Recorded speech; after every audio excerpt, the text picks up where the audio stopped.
오늘 삶의 무게에 지쳐 잠시 멈춰 서고 싶은 당신의 영혼을 위해 하나의 이야기를 들려드리고자 합니다. 이 이야기가 당신의 마음에 작은 위로와 따스한 빛으로 스며들기를 소망합니다. 본격적인 이야기에 앞서 잠시 주님의 은혜를 나누는 시간을 갖고자 합니다. 만약 이 이야기가 당신의 마음에 울림을 준다면 좋아요를 통해 그 마음을 표현해 주십시오.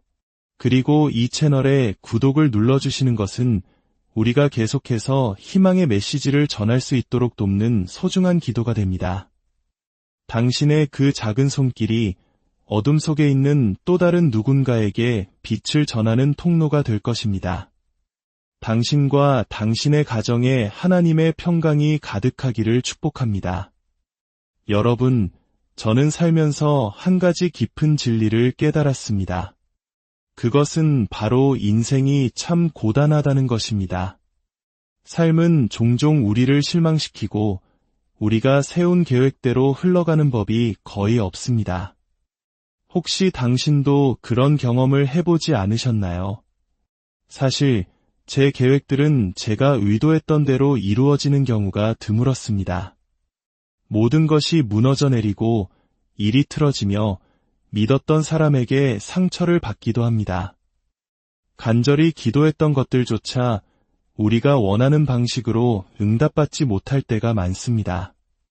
우리는 특정 방식으로 일이 이루어지기를 바라며 기도하지만 결국 다른 결과에 마주하게 되곤 하죠. 많은 사람들이 큰 상실이나 실패를 겪고 나면 마치 거북이처럼 자신의 등껍질 속으로 숨어버립니다. 스스로를 고립시키고는 내 인생은 이제 끝났어라고 단정지으며 살아가는 것을 멈추고 그저 존재하기 시작합니다. 하루하루 시간을 때우며 모든 것이 끝나기만을 기다리는 것이죠. 더 이상 진정으로 살아가는 것이 아닙니다. 하지만 다른 한편에는 삶이 어떤 시련을 던져주든 굴하지 않는 사람들이 있습니다. 그들은 넘어져도 곧바로 일어나 다시 경기에 뛰어듭니다. 그들에게는 놀라운 회복력이 있습니다. 쓰러뜨려도 다시 일어나고 또 쓰러뜨려도 다시 일어납니다. 심지어 이전보다 더 나은 모습으로 일어서곤 하죠. 성경에 등장하는 사도 바울이 바로 그런 사람이었습니다. 사도 바울은 놀라운 회복 탄력성을 지닌 인물이었습니다. 다른 모든 이들이 포기하고 싶어 할 때 그는 계속해서 나아갈 수 있는 비범한 능력을 가지고 있었습니다. 고린도후서 4장 8절과 9절은 이렇게 증언합니다. 우리가 사방으로 우겨쌈을 당하여도 쌓이지 아니하며 답답한 일을 당하여도 낙심하지 아니하며 박해를 받아도 버림받지 아니하며 거꾸러뜨림을 당하여도 망하지 아니하고 어떻게 이런 강인한 마음을 가질 수 있을까요? 저는 그런 회복력을 원합니다. 그리고 저는 당신도 그런 회복력을 갖기를 바랍니다. 온몸의 뼈마디가 비명을 지르며 포기하라고 외칠 때, 이제 그만 수건을 던져버리고 싶을 때, 너무 많이 다쳤어, 이제 그만할래라며 마음의 벽을 쌓고 싶을 때 계속 나아갈 수 있는 용기는 어디에서 오는 것일까요? 마음 주위에 벽을 쌓아 고통을 막으려는 문제는 그 벽이 사랑 또한 막아버린다는 것입니다. 결국 당신은 살아가는 것이 아니라 그저 연명하게 될 뿐입니다. 오늘 우리는 포기하고 싶은 마음이 들 때 어떻게 계속 나아갈 용기를 얻을 수 있는지 성경에서 가장 오래된 책인 욥기를 통해 깊이 들여다보고자 합니다. 여러분도 욥의 이야기를 아실 겁니다. 욥은 당대 세계 최고의 부자였으며 가장 저명하고 영향력 있는 인물이었습니다. 그랬던 그가 단 하루 24시간 만에 그의 모든 삶이 송두리째 무너져 내렸습니다. 먼저 그는 모든 가축과 농장, 그의 전 재산을 잃었습니다. 그리고 바로 그날 그의 모든 자녀들이 테러리스트들에게 목숨을 잃었습니다. 설상가상으로 같은 시기에 그는 끔찍하게 고통스러운 만성 불치병에 걸렸습니다. 혹시 오늘 당신이 최악의 하루를 보냈다고 생각하십니까? 욥은 고통과 상실, 그리고 인생의 위기를 다루는 데 있어서 박사학위를 가진 사람과도 같았습니다. 제가 당신이 겪고 있는 고통을 폄하하려는 것은 절대 아닙니다. 하지만 우리가 겪는 어떤 시련도 욥이 단 24시간 안에 겪었던 일과는 비교하기 어려울 것입니다. 그럼에도 불구하고 우리는 그의 삶을 통해 포기하고 싶을 때 우리가 무엇을 해야 하는지에 대한 귀중한 교훈을 배웁니다. 더 이상 한 걸음도 나아갈 힘이 없다고 느껴질 때, 결혼 생활을, 직장을, 꿈을, 건강을 포기하고 싶을 때, 이젠 끝이야라고 외치고 싶을 때, 욥이 했던 이 6가지를 기억하고 행한다면 당신도 이겨낼 수 있을 것입니다. 첫째, 큰 상실을 겪었을 때 당신이 느끼는 감정을 하나님께 남김없이 털어놓으십시오. 마음속의 모든 것을 쏟아내십시오. 그 모든 좌절감을 하나님께 정직하게 아뢰는 것입니다. 당신의 모든 감정을 내려놓고 모든 답답함을 풀어놓으십시오. 어쩌면 당신은 모르셨을 수도 있지만 당신의 부정적인 감정까지도 하나님께 솔직히 드리는 것은 그 자체로 하나의 예배 행위가 됩니다. 욥기 1장 20절을 보면 모든 것이 무너진 후 욥은 이렇게 행동합니다. 욥이 일어나 겉옷을 찢고 머리털을 밀고 땅에 엎드려 예배하며 그는 자신의 고통을 육체적으로 그리고 가시적으로 하나님께 표현하고 있습니다. 일어나서 자신의 옷을 찢습니다. 자신의 옷을 찢을 정도라면 얼마나 큰 분노와 슬픔에 휩싸여야 할까요? 그는 슬픔 속에서 옷을 찢고 겸손의 행위로 머리를 밀고 땅에 엎드려 예배했습니다. 인생에서 큰 상실이나 실망을 겪을 때 우리는 보통 4가지 감정을 경험합니다. 첫째는 분노입니다. 이런 일이 나에게 일어나는가? 이것은 자연스러운 반응입니다. 둘째는 슬픔입니다. 내가 무엇을 잃었는가? 셋째는 충격입니다. 이제 어떻게 해야 하지? 이런 일이 일어나다니 믿을 수 없어. 넷째는 두려움입니다. 앞으로 무슨 일이 일어날까? 분노, 슬픔, 충격, 두려움. 이 감정들을 어떻게 해야 할까요? 그것들을 하나님께 표현하는 것입니다. 억누르거나 억압하거나 다른 사람에게 쏟아내지 마십시오. 하나님께 고백하십시오. 당신이 얼마나 화가 났는지 하나님께 말씀드리십시오. 놀랍게도 하나님은 당신의 분노를 감당하실 수 있습니다. 당신의 좌절감과 모든 감정을 다루실 수 있습니다. 왜냐하면 그 감정들을 당신에게 주신 분이 바로 하나님이시기 때문입니다.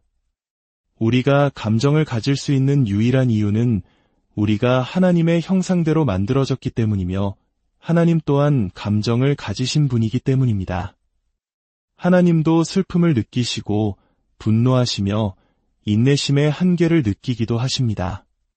하나님은 이 모든 것을 이해하십니다. 당신의 감정은 하나님보다 크지 않습니다. 마치 2살배기 아이가 부모의 무릎을 치며 떼를 쓰는 것과 같습니다. 부모는 그것을 충분히 감당할 수 있습니다.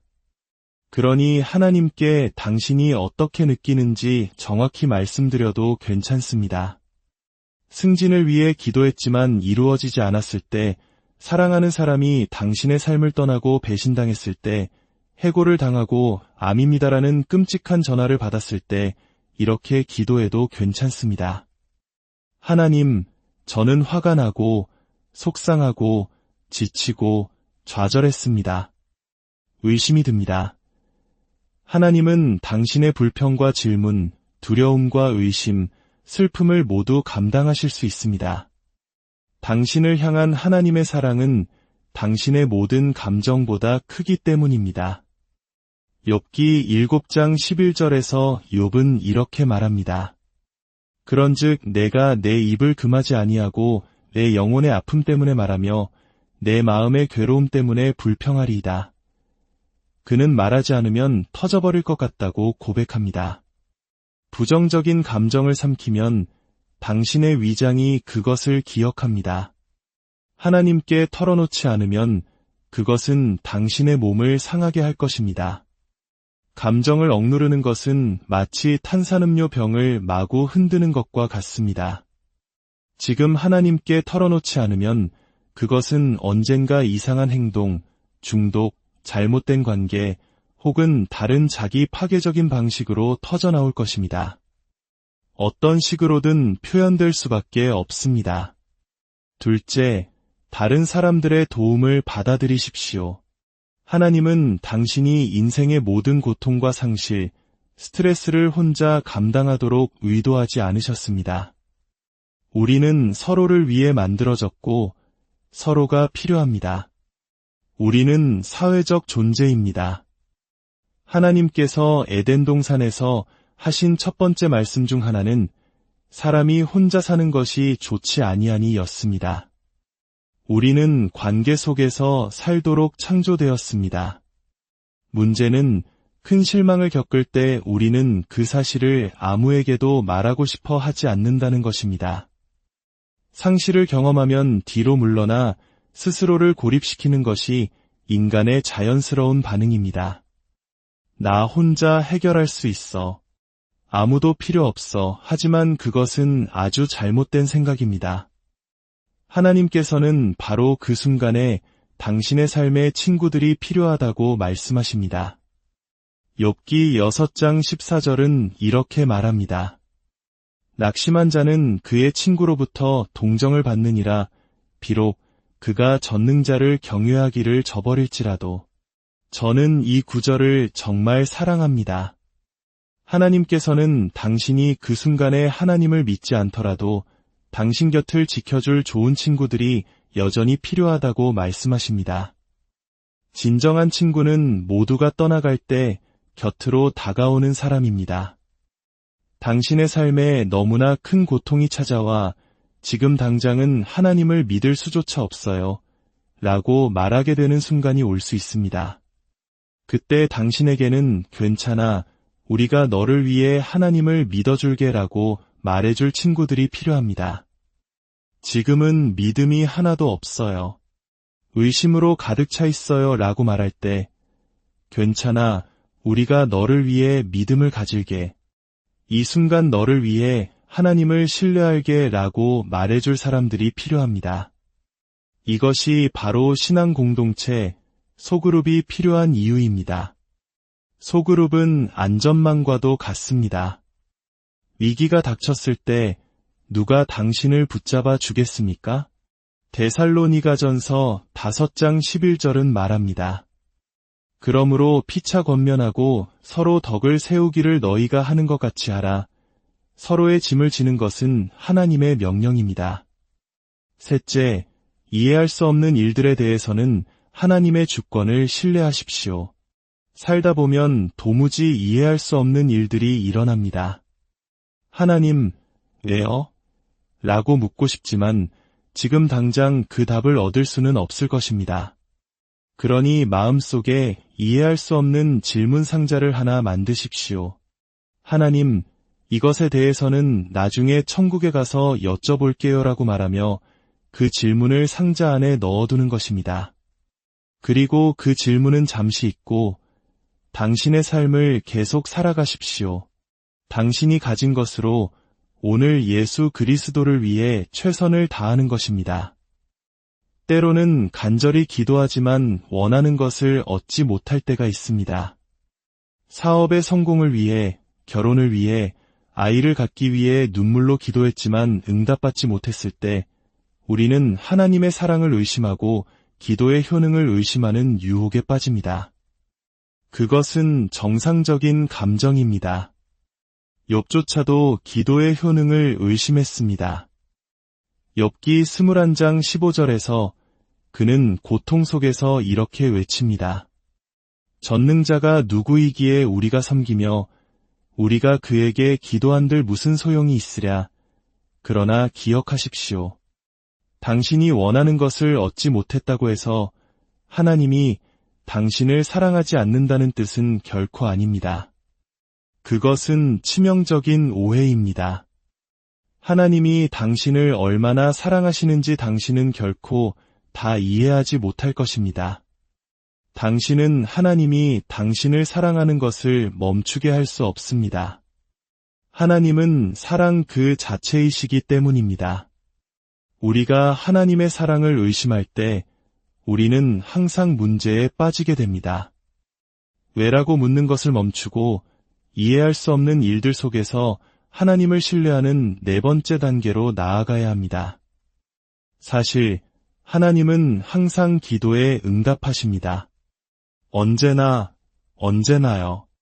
다만 그 응답이 항상 예는 아닐 뿐입니다. 때로는 아니, 때로는 기다려라, 때로는 내가 그 응답이 되어라라고 말씀하십니다. 또 때로는 이번 일에 대해서는 내가 알 수 없을 것이다. 그저 나를 신뢰하여라라고 말씀하십니다. 사랑하는 여러분, 포기하고 싶은 그 순간에 기억하십시오. 당신의 모든 감정을 하나님께 솔직하게 쏟아내십시오. 혼자이려 하지 말고 당신 곁에 있는 사람들의 도움을 기꺼이 받으십시오. 그리고 지금 당장 이해할 수 없는 일들 속에서도 당신을 향한 하나님의 선하심과 사랑을 굳게 신뢰하십시오. 주님, 지금 이 순간에도 삶의 무게로 힘겨워하는 당신의 자녀들을 위해 기도합니다. 넘어져도 다시 일어설 수 있는 사도 바울의 용기를 주시고 모든 것을 잃은 절망 속에서도 주님을 예배했던 욥의 믿음을 허락하여 주시옵소서. 우리의 연약한 감정을 받아주시고 우리를 위로할 신실한 친구들을 보내주시며 이해할 수 없는 고난 속에서도 주님의 신실하신 사랑을 의심하지 않게 하소서. 이 모든 말씀을 우리를 사랑하시는 예수 그리스도의 이름으로 기도드립니다. 오늘 삶의 무게에 지쳐 잠시 멈춰 서고 싶은 당신의 영혼을 위해 하나의 이야기를 들려드리고자 합니다. 이 이야기가 당신의 마음에 작은 위로와 따스한 빛으로 스며들기를 소망합니다. 본격적인 이야기에 앞서 잠시 주님의 은혜를 나누는 시간을 갖고자 합니다. 만약 이 이야기가 당신의 마음에 울림을 준다면 좋아요를 통해 그 마음을 표현해 주십시오. 그리고 이 채널에 구독을 눌러주시는 것은 우리가 계속해서 희망의 메시지를 전할 수 있도록 돕는 소중한 기도가 됩니다. 당신의 그 작은 손길이 어둠 속에 있는 또 다른 누군가에게 빛을 전하는 통로가 될 것입니다. 당신과 당신의 가정에 하나님의 평강이 가득하기를 축복합니다. 여러분, 저는 살면서 한 가지 깊은 진리를 깨달았습니다. 그것은 바로 인생이 참 고단하다는 것입니다. 삶은 종종 우리를 실망시키고 우리가 세운 계획대로 흘러가는 법이 거의 없습니다. 혹시 당신도 그런 경험을 해보지 않으셨나요? 사실 제 계획들은 제가 의도했던 대로 이루어지는 경우가 드물었습니다.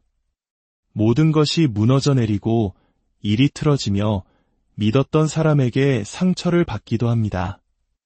간절히 기도했던 것들조차 우리가 원하는 방식으로 응답받지 못할 때가 많습니다. 우리는 특정 방식으로 일이 이루어지기를 바라며 기도하지만 결국 다른 결과에 마주하게 되곤 하죠. 많은 사람들이 큰 상실이나 실패를 겪고 나면 마치 거북이처럼 자신의 등껍질 속으로 숨어버립니다. 스스로를 고립시키고는 내 인생은 이제 끝났어라고 단정지으며 살아가는 것을 멈추고 그저 존재하기 시작합니다. 하루하루 시간을 때우며 모든 것이 끝나기만을 기다리는 것이죠. 더 이상 진정으로 살아가는 것이 아닙니다. 하지만 다른 한편에는 삶이 어떤 시련을 던져주든 굴하지 않는 사람들이 있습니다. 그들은 넘어져도 곧바로 일어나 다시 경기에 뛰어듭니다. 그들에게는 놀라운 회복력이 있습니다. 쓰러뜨려도 다시 일어나고 또 쓰러뜨려도 다시 일어납니다. 심지어 이전보다 더 나은 모습으로 일어서곤 하죠. 성경에 등장하는 사도 바울이 바로 그런 사람이었습니다. 사도 바울은 놀라운 회복 탄력성을 지닌 인물이었습니다. 다른 모든 이들이 포기하고 싶어 할 때 그는 계속해서 나아갈 수 있는 비범한 능력을 가지고 있었습니다. 고린도후서 4장 8절과 9절은 이렇게 증언합니다. 우리가 사방으로 우겨쌈을 당하여도 쌓이지 아니하며 답답한 일을 당하여도 낙심하지 아니하며 박해를 받아도 버림받지 아니하며 거꾸러뜨림을 당하여도 망하지 아니하고 어떻게 이런 강인한 마음을 가질 수 있을까요? 저는 그런 회복력을 원합니다. 그리고 저는 당신도 그런 회복력을 갖기를 바랍니다. 온몸의 뼈마디가 비명을 지르며 포기하라고 외칠 때, 이제 그만 수건을 던져버리고 싶을 때, 너무 많이 다쳤어, 이제 그만할래라며 마음의 벽을 쌓고 싶을 때 계속 나아갈 수 있는 용기는 어디에서 오는 것일까요? 마음 주위에 벽을 쌓아 고통을 막으려는 문제는 그 벽이 사랑 또한 막아버린다는 것입니다. 결국 당신은 살아가는 것이 아니라 그저 연명하게 될 뿐입니다. 오늘 우리는 포기하고 싶은 마음이 들 때 어떻게 계속 나아갈 용기를 얻을 수 있는지 성경에서 가장 오래된 책인 욥기를 통해 깊이 들여다보고자 합니다. 여러분도 욥의 이야기를 아실 겁니다. 욥은 당대 세계 최고의 부자였으며 가장 저명하고 영향력 있는 인물이었습니다. 그랬던 그가 단 하루 24시간 만에 그의 모든 삶이 송두리째 무너져 내렸습니다. 먼저 그는 모든 가축과 농장, 그의 전 재산을 잃었습니다.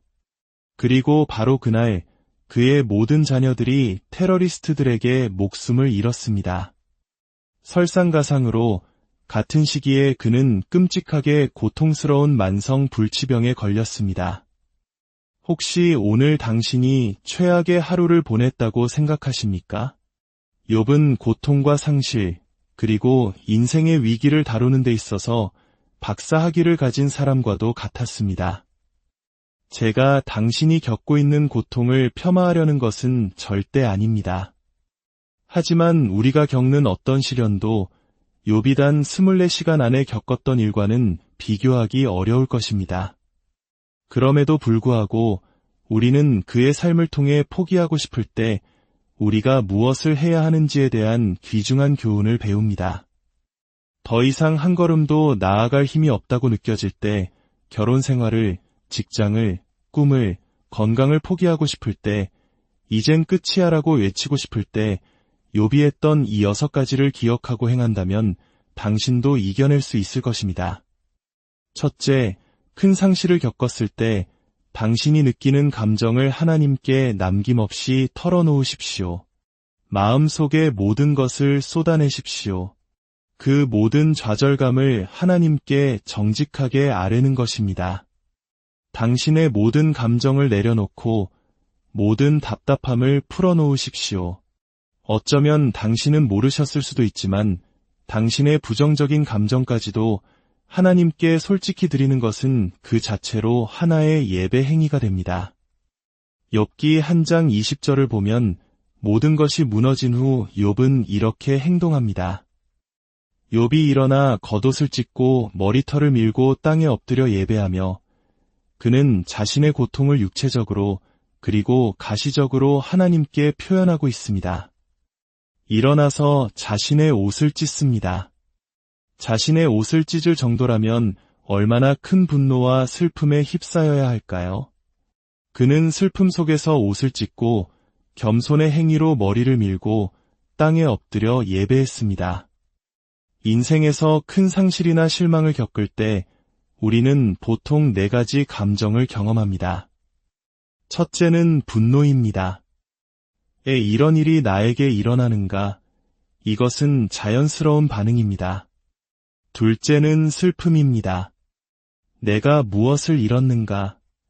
셋째는 충격입니다. 이제 어떻게 해야 하지? 이런 일이 일어나다니 믿을 수 없어. 넷째는 두려움입니다. 앞으로 무슨 일이 일어날까?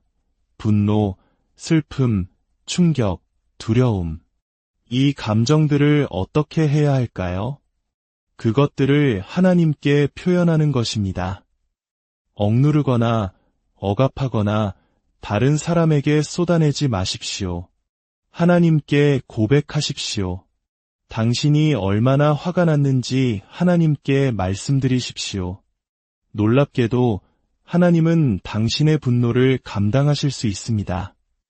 당신의 좌절감과 모든 감정을 다루실 수 있습니다. 왜냐하면 그 감정들을 당신에게 주신 분이 바로 하나님이시기 때문입니다. 우리가 감정을 가질 수 있는 유일한 이유는 우리가 하나님의 형상대로 만들어졌기 때문이며 하나님 또한 감정을 가지신 분이기 때문입니다. 하나님도 슬픔을 느끼시고 분노하시며 인내심의 한계를 느끼기도 하십니다. 하나님은 이 모든 것을 이해하십니다. 당신의 감정은 하나님보다 크지 않습니다. 마치 2살배기 아이가 부모의 무릎을 치며 떼를 쓰는 것과 같습니다. 부모는 그것을 충분히 감당할 수 있습니다. 그러니 하나님께 당신이 어떻게 느끼는지 정확히 말씀드려도 괜찮습니다. 승진을 위해 기도했지만 이루어지지 않았을 때, 사랑하는 사람이 당신의 삶을 떠나고 배신당했을 때, 해고를 당하고 암입니다라는 끔찍한 전화를 받았을 때 이렇게 기도해도 괜찮습니다. 하나님, 저는 화가 나고 속상하고 지치고 좌절했습니다. 의심이 듭니다. 하나님은 당신의 불평과 질문, 두려움과 의심, 슬픔을 모두 감당하실 수 있습니다. 당신을 향한 하나님의 사랑은 당신의 모든 감정보다 크기 때문입니다. 욥기 7장 11절에서 욥은 이렇게 말합니다. 그런즉 내가 내 입을 금하지 아니하고 내 영혼의 아픔 때문에 말하며 내 마음의 괴로움 때문에 불평하리이다. 그는 말하지 않으면 터져버릴 것 같다고 고백합니다. 부정적인 감정을 삼키면 당신의 위장이 그것을 기억합니다. 하나님께 털어놓지 않으면 그것은 당신의 몸을 상하게 할 것입니다. 감정을 억누르는 것은 마치 탄산음료 병을 마구 흔드는 것과 같습니다. 지금 하나님께 털어놓지 않으면 그것은 언젠가 이상한 행동, 중독, 잘못된 관계 혹은 다른 자기 파괴적인 방식으로 터져나올 것입니다. 어떤 식으로든 표현될 수밖에 없습니다. 둘째, 다른 사람들의 도움을 받아들이십시오. 하나님은 당신이 인생의 모든 고통과 상실, 스트레스를 혼자 감당하도록 의도하지 않으셨습니다. 우리는 서로를 위해 만들어졌고 서로가 필요합니다. 우리는 사회적 존재입니다. 하나님께서 에덴 동산에서 하신 첫 번째 말씀 중 하나는 사람이 혼자 사는 것이 좋지 아니하니였습니다. 우리는 관계 속에서 살도록 창조되었습니다. 문제는 큰 실망을 겪을 때 우리는 그 사실을 아무에게도 말하고 싶어 하지 않는다는 것입니다. 상실을 경험하면 뒤로 물러나 스스로를 고립시키는 것이 인간의 자연스러운 반응입니다. 나 혼자 해결할 수 있어. 아무도 필요 없어. 하지만 그것은 아주 잘못된 생각입니다. 하나님께서는 바로 그 순간에 당신의 삶에 친구들이 필요하다고 말씀하십니다. 욥기 6장 14절은 이렇게 말합니다. 낙심한 자는 그의 친구로부터 동정을 받느니라. 비록 그가 전능자를 경외하기를 저버릴지라도. 저는 이 구절을 정말 사랑합니다. 하나님께서는 당신이 그 순간에 하나님을 믿지 않더라도 당신 곁을 지켜줄 좋은 친구들이 여전히 필요하다고 말씀하십니다. 진정한 친구는 모두가 떠나갈 때 곁으로 다가오는 사람입니다. 당신의 삶에 너무나 큰 고통이 찾아와 지금 당장은 하나님을 믿을 수조차 없어요. 라고 말하게 되는 순간이 올 수 있습니다. 그때 당신에게는 괜찮아. 우리가 너를 위해 하나님을 믿어줄게라고 말해줄 친구들이 필요합니다. 지금은 믿음이 하나도 없어요. 의심으로 가득 차 있어요 라고 말할 때 괜찮아, 우리가 너를 위해 믿음을 가질게. 이 순간 너를 위해 하나님을 신뢰할게 라고 말해줄 사람들이 필요합니다. 이것이 바로 신앙 공동체, 소그룹이 필요한 이유입니다.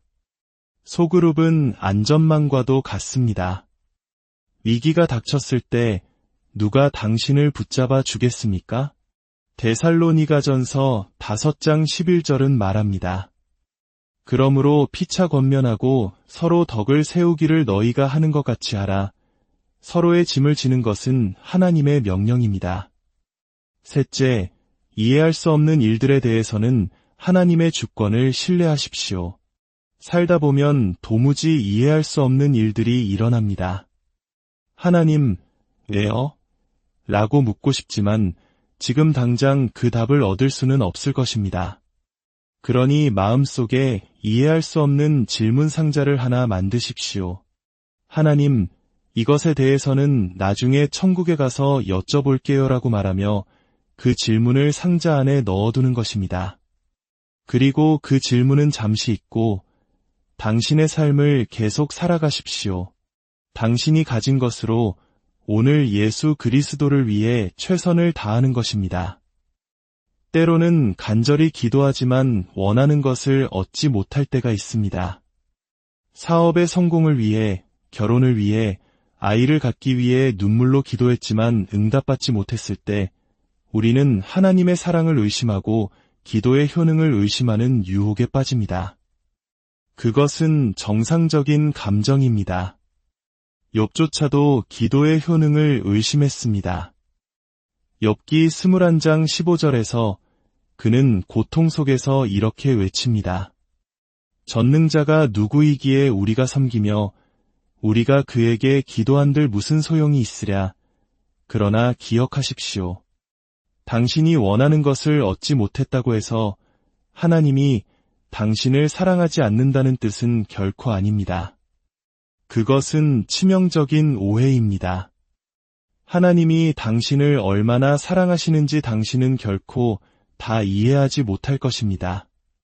당신은 하나님이 당신을 사랑하는 것을 멈추게 할 수 없습니다. 하나님은 사랑 그 자체이시기 때문입니다. 우리가 하나님의 사랑을 의심할 때 우리는 항상 문제에 빠지게 됩니다. 왜라고 묻는 것을 멈추고 이해할 수 없는 일들 속에서 하나님을 신뢰하는 네 번째 단계로 나아가야 합니다. 사실 하나님은 항상 기도에 응답하십니다. 언제나요. 다만 그 응답이 항상 예는 아닐 뿐입니다. 때로는 아니, 때로는 기다려라, 때로는 내가 그 응답이 되어라라고 말씀하십니다.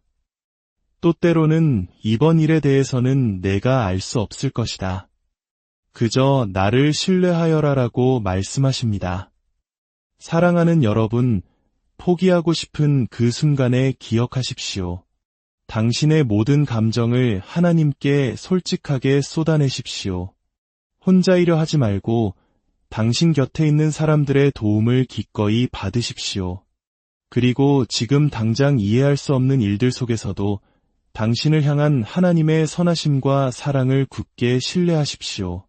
주님, 지금 이 순간에도 삶의 무게로 힘겨워하는 당신의 자녀들을 위해 기도합니다. 넘어져도 다시 일어설 수 있는 사도 바울의 용기를 주시고 모든 것을 잃은 절망 속에서도 주님을 예배했던 욥의 믿음을 허락하여 주시옵소서. 우리의 연약한 감정을 받아주시고 우리를 위로할 신실한 친구들을 보내주시며 이해할 수 없는 고난 속에서도 주님의 신실하신 사랑을 의심하지 않게 하소서. 이 모든 말씀을 우리를 사랑하시는 예수 그리스도의 이름으로 기도드립니다. 오늘 삶의 무게에 지쳐 잠시 멈춰 서고 싶은 당신의 영혼을 위해 하나의 이야기를 들려드리고자 합니다.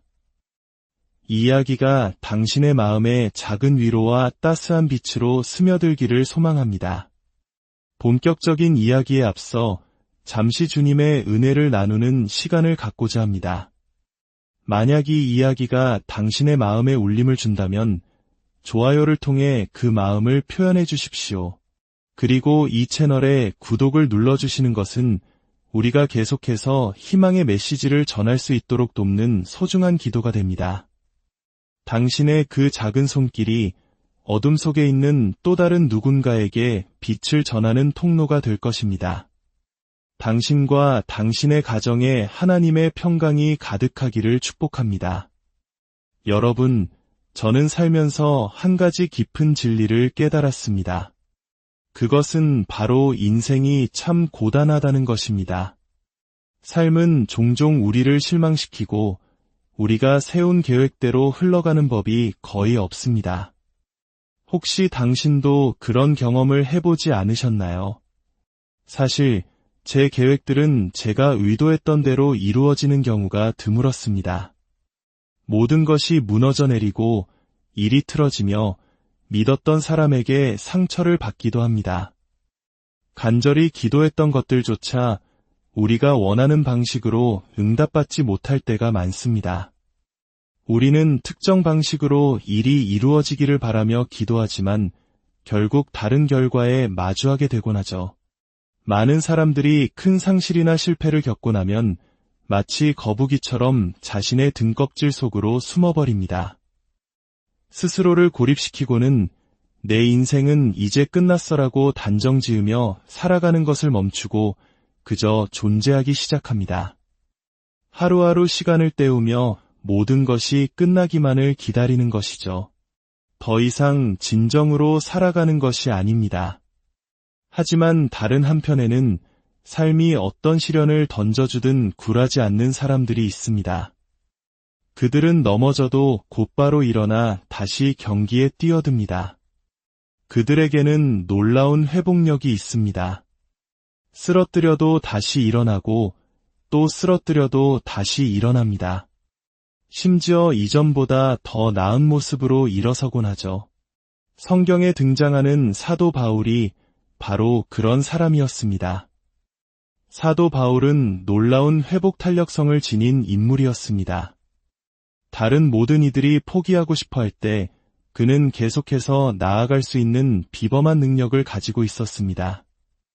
고린도후서 4장 8절과 9절은 이렇게 증언합니다.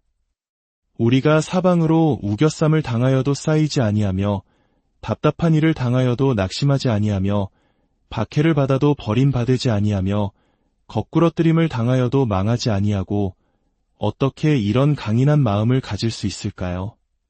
저는 그런 회복력을 원합니다. 그리고 저는 당신도 그런 회복력을 갖기를 바랍니다. 온몸의 뼈마디가 비명을 지르며 포기하라고 외칠 때, 이제 그만 수건을 던져버리고 싶을 때, 너무 많이 다쳤어, 이제 그만할래라며 마음의 벽을 쌓고 싶을 때 계속 나아갈 수 있는 용기는 어디에서 오는 것일까요? 마음 주위에 벽을 쌓아 고통을 막으려는 문제는 그 벽이 사랑 또한 막아버린다는 것입니다. 결국 당신은 살아가는 것이 아니라 그저 연명하게 될 뿐입니다. 오늘 우리는 포기하고 싶은 마음이 들 때 어떻게 계속 나아갈 용기를 얻을 수 있는지 성경에서 가장 오래된 책인 욥기를 통해 깊이 들여다보고자 합니다. 여러분도 욥의 이야기를 아실 겁니다. 욥은 당대 세계 최고의 부자였으며 가장 저명하고 영향력 있는 인물이었습니다. 그랬던 그가 단 하루 24시간 만에 그의 모든 삶이 송두리째 무너져 내렸습니다.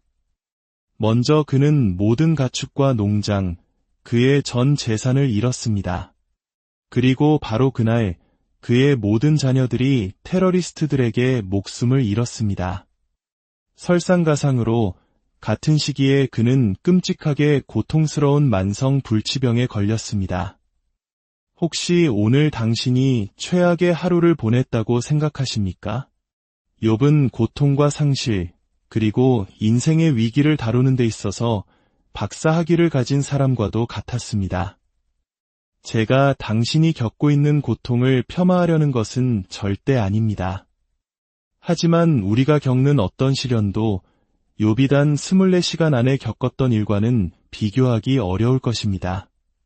그럼에도 불구하고 우리는 그의 삶을 통해 포기하고 싶을 때 우리가 무엇을 해야 하는지에 대한 귀중한 교훈을 배웁니다. 더 이상 한 걸음도 나아갈 힘이 없다고 느껴질 때, 결혼 생활을, 직장을, 꿈을, 건강을 포기하고 싶을 때, 이젠 끝이야라고 외치고 싶을 때, 욥이 했던 이 6가지를 기억하고 행한다면 당신도 이겨낼 수 있을 것입니다. 첫째, 큰 상실을 겪었을 때 당신이 느끼는 감정을 하나님께 남김없이 털어놓으십시오. 마음속의 모든 것을 쏟아내십시오. 그 모든 좌절감을 하나님께 정직하게 아뢰는 것입니다. 당신의 모든 감정을 내려놓고 모든 답답함을 풀어놓으십시오. 어쩌면 당신은 모르셨을 수도 있지만 당신의 부정적인 감정까지도 하나님께 솔직히 드리는 것은 그 자체로 하나의 예배 행위가 됩니다. 욥기 1장 20절을 보면 모든 것이 무너진 후 욥은 이렇게 행동합니다.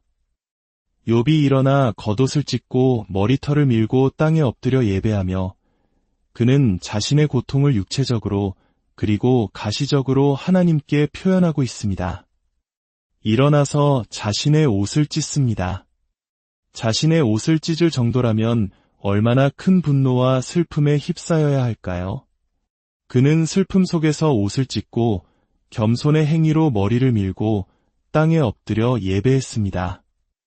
인생에서 큰 상실이나 실망을 겪을 때 우리는 보통 4가지 감정을 경험합니다.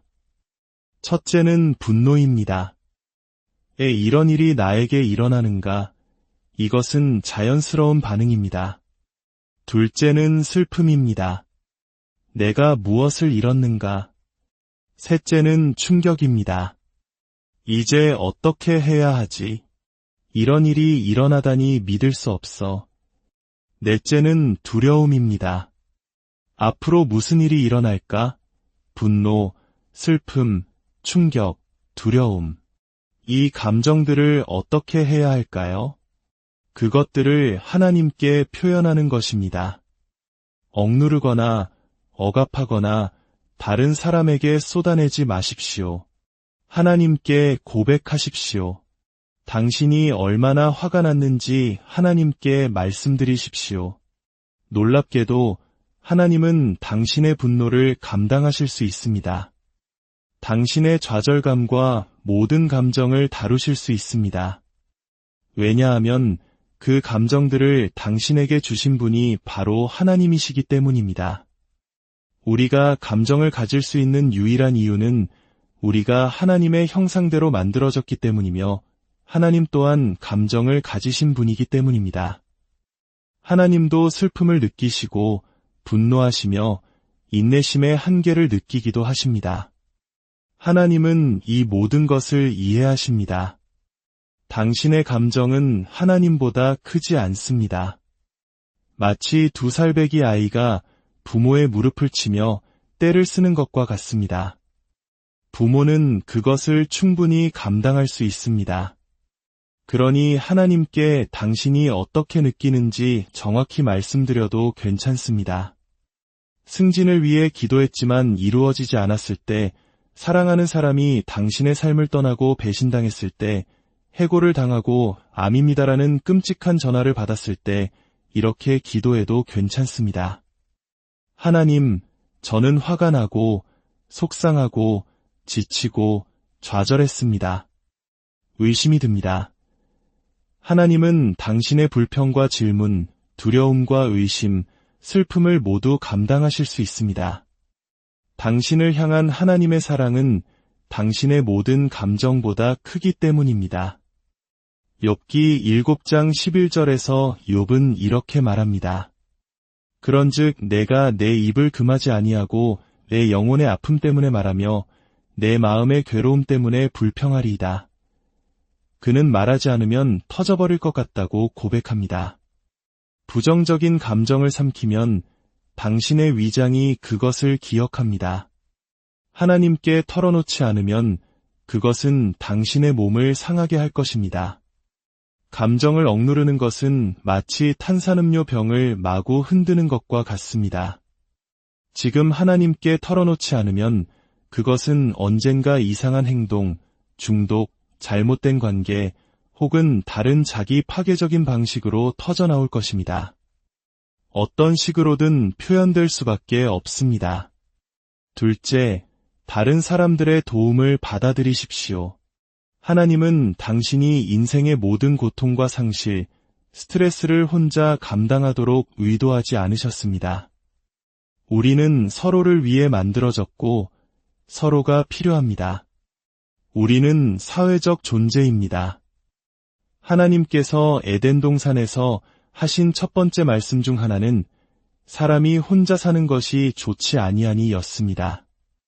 우리는 관계 속에서 살도록 창조되었습니다. 문제는 큰 실망을 겪을 때 우리는 그 사실을 아무에게도 말하고 싶어 하지 않는다는 것입니다. 상실을 경험하면 뒤로 물러나 스스로를 고립시키는 것이 인간의 자연스러운 반응입니다. 나 혼자 해결할 수 있어. 아무도 필요 없어. 하지만 그것은 아주 잘못된 생각입니다. 하나님께서는 바로 그 순간에 당신의 삶에 친구들이 필요하다고 말씀하십니다. 욥기 6장 14절은 이렇게 말합니다. 낙심한 자는 그의 친구로부터 동정을 받느니라. 비록 그가 전능자를 경외하기를 저버릴지라도. 저는 이 구절을 정말 사랑합니다. 하나님께서는 당신이 그 순간에 하나님을 믿지 않더라도 당신 곁을 지켜줄 좋은 친구들이 여전히 필요하다고 말씀하십니다. 진정한 친구는 모두가 떠나갈 때 곁으로 다가오는 사람입니다. 당신의 삶에 너무나 큰 고통이 찾아와 지금 당장은 하나님을 믿을 수조차 없어요. 라고 말하게 되는 순간이 올 수 있습니다. 그때 당신에게는 괜찮아, 우리가 너를 위해 하나님을 믿어줄게 라고 말해줄 친구들이 필요합니다. 지금은 믿음이 하나도 없어요. 의심으로 가득 차 있어요 라고 말할 때, 괜찮아, 우리가 너를 위해 믿음을 가질게. 이 순간 너를 위해 하나님을 신뢰할게 라고 말해줄 사람들이 필요합니다. 이것이 바로 신앙 공동체, 소그룹이 필요한 이유입니다. 소그룹은 안전망과도 같습니다. 위기가 닥쳤을 때 누가 당신을 붙잡아 주겠습니까? 데살로니가전서 5장 11절은 말합니다. 그러므로 피차 권면하고 서로 덕을 세우기를 너희가 하는 것 같이 하라. 서로의 짐을 지는 것은 하나님의 명령입니다. 셋째, 이해할 수 없는 일들에 대해서는 하나님의 주권을 신뢰하십시오. 살다 보면 도무지 이해할 수 없는 일들이 일어납니다. 하나님, 왜요? 라고 묻고 싶지만 지금 당장 그 답을 얻을 수는 없을 것입니다. 그러니 마음속에 이해할 수 없는 질문 상자를 하나 만드십시오. 하나님, 이것에 대해서는 나중에 천국에 가서 여쭤볼게요 라고 말하며 그 질문을 상자 안에 넣어두는 것입니다. 그리고 그 질문은 잠시 잊고 당신의 삶을 계속 살아가십시오. 당신이 가진 것으로 오늘 예수 그리스도를 위해 최선을 다하는 것입니다. 때로는 간절히 기도하지만 원하는 것을 얻지 못할 때가 있습니다. 사업의 성공을 위해, 결혼을 위해, 아이를 갖기 위해 눈물로 기도했지만 응답받지 못했을 때 우리는 하나님의 사랑을 의심하고 기도의 효능을 의심하는 유혹에 빠집니다. 그것은 정상적인 감정입니다. 욥조차도 기도의 효능을 의심했습니다. 욥기 21장 15절에서 그는 고통 속에서 이렇게 외칩니다. 전능자가 누구이기에 우리가 섬기며 우리가 그에게 기도한들 무슨 소용이 있으랴. 그러나 기억하십시오. 당신이 원하는 것을 얻지 못했다고 해서 하나님이 당신을 사랑하지 않는다는 뜻은 결코 아닙니다. 그것은 치명적인 오해입니다. 하나님이 당신을 얼마나 사랑하시는지 당신은 결코 다 이해하지 못할 것입니다. 당신은 하나님이 당신을 사랑하는 것을 멈추게 할 수 없습니다. 하나님은 사랑 그 자체이시기 때문입니다. 우리가 하나님의 사랑을 의심할 때 우리는 항상 문제에 빠지게 됩니다. 왜라고 묻는 것을 멈추고 이해할 수 없는 일들 속에서 하나님을 신뢰하는 네 번째 단계로 나아가야 합니다. 사실 하나님은 항상 기도에 응답하십니다. 언제나요. 다만 그 응답이 항상 예는 아닐 뿐입니다. 때로는 아니, 때로는 기다려라, 때로는 내가 그 응답이 되어라라고 말씀하십니다. 또 때로는 이번 일에 대해서는 내가 알 수 없을 것이다. 그저 나를 신뢰하여라라고 말씀하십니다. 사랑하는 여러분, 포기하고 싶은 그 순간에 기억하십시오. 당신의 모든 감정을 하나님께 솔직하게 쏟아내십시오. 혼자이려 하지 말고 당신 곁에 있는 사람들의 도움을 기꺼이 받으십시오. 그리고 지금 당장 이해할 수 없는 일들 속에서도 당신을 향한 하나님의 선하심과 사랑을 굳게 신뢰하십시오. 주님, 지금 이 순간에도 삶의 무게로 힘겨워하는 당신의 자녀들을 위해 기도합니다. 넘어져도 다시 일어설 수 있는 사도 바울의 용기를 주시고 모든 것을 잃은 절망 속에서도 주님을 예배했던 욥의 믿음을 허락하여 주시옵소서. 우리의 연약한 감정을 받아주시고 우리를 위로할 신실한 친구들을 보내주시며 이해할 수 없는 고난 속에서도 주님의 신실하신 사랑을 의심하지 않게 하소서. 이 모든 말씀을 우리를 사랑하시는 예수 그리스도의 이름으로 기도드립니다. 오늘 삶의 무게에 지쳐 잠시 멈춰 서고 싶은 당신의 영혼을 위해 하나의 이야기를 들려드리고자 합니다. 이 이야기가 당신의 마음에 작은 위로와 따스한 빛으로 스며들기를 소망합니다. 본격적인 이야기에 앞서 잠시 주님의 은혜를 나누는 시간을 갖고자 합니다. 만약 이 이야기가 당신의 마음에 울림을 준다면 좋아요를 통해 그 마음을 표현해 주십시오. 그리고 이 채널에 구독을 눌러주시는 것은 우리가 계속해서 희망의 메시지를 전할 수 있도록 돕는 소중한 기도가 됩니다.